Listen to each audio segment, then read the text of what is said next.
I hope आप सब ठीक हैं एंड मज़े में भी। आज हम हमारी स्टोरी का 5th एपिसोड कंटिन्यू करने जा रहे हैं। Let's start our story, Simba the danger and fun.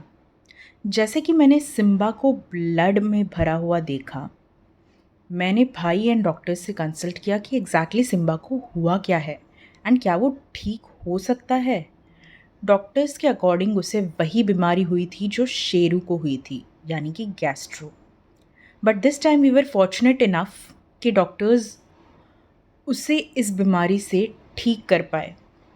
अब जैसे ही सिम्बा ठीक हो गया, उसकी मस्ती शुरू हो गई।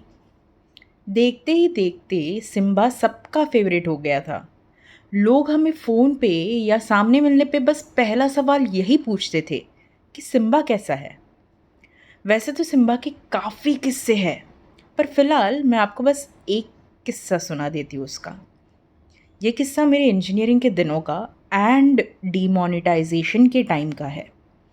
मैं अपने प्रिपरेटरी लीव्स के लिए आई हुई थी। एक मॉर्निंग मैं, मेरे बाबा एंड मेरी मम्मा, हम किसी रिलेटिव के घर जाने के लिए निकले एंड मेरे भाई को बोल के गए थे कि सिम्बा पे ध्यान रखना क्योंकि वो बहुत मस्ती करता है। मेरा भाई भी नींद में था तो उसने हाँ बोल दिया एंड हमारे जाने के बाद डोर बंद करके वो जाके सो गया। क्योंकि सिम्बा यंग था तो वो शांत नहीं बैठ सकता था, उसे अपनी एनर्जी कहीं ना कहीं तो निकालनी थी। उसने काफ़ी मस्ती कर दी हमारे आने से पहले।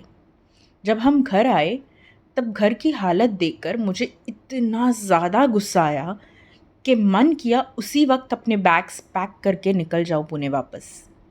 घर पे ज़मीन पे मेरी बुक 1000 पीसेस में पड़ी हुई थी, मतलब कि सिम्बा ने मेरे बुक को कई पार्ट्स में फाड़ रखा था। इतना ही नहीं, मेरे वायर्ड ईयरफोन्स भी उसने तोड़ के वायरलेस कर दिए थे। एंड जैसे मैंने पहले भी कहा था कि डीमोनेटाइजेशन का टाइम था, तो हम सब जानते हैं कि उस टाइम पे 100 रुपए के नोट की कीमत कितनी ज़्यादा थी। और हमारे महान सिम्बा ने 100 की नोट आधी फाड़ के टेबल के यहाँ गिरा दी थी और आधी उसके पेट में डाल दी थी। मेरे भाई को तो हम सबसे गालियाँ पड़ी ही, और मेरे बुक की हालत देख के मुझे समझ ही नहीं रहा था कि मैं अपना गुस्सा कैसे शांत करूं। किसी तरह घर वालों ने मुझे शांत कर दिया।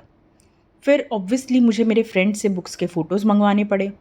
ये तो बस एक करामत है इन जनाब की, ऐसे कई और हरकतें कर चुका है हमारा सिम्बा। सिम्बा की ये हरकतें याद आती है तो सबको अच्छा लगता है, काफ़ी अच्छी मेमोरीज़ है ये। सब कुछ अच्छा चल रहा था। ये सब में 3 साल निकल गए थे। मेरी इंजीनियरिंग करके मैं वापस आके फिर से एमबीए करने निकल भी गई थी इन अ रेसिडेंशियल कैंपस, और वहाँ से भी अपनी लीव्स में कभी कभार घर आ जाती थी। एक दिन ऐसे ही दशहरा का टाइम मैं अपने घर आई थी और सिम्बा से मिली। सब कुछ सही जा रहा था ये 3 साल में। बट फिर सिम्बा ने ऐसा कुछ किया जिस पे ना मुझे विश्वास हुआ और ना ही घर वालों को। इसकी वजह से सिम्बा को हमारा घर छोड़ना पड़ा। आखिर सिम्बा ने ऐसा क्या किया जो हमने उसे कहीं और भेज दिया था? जानते हैं ये सारी चीज़ें अगले एपिसोड में। तब तक हमारे साथ बने रहिए, जैसे कि अब तक आप प्यार देते आए हैं, देते रहिए। Thank you so much.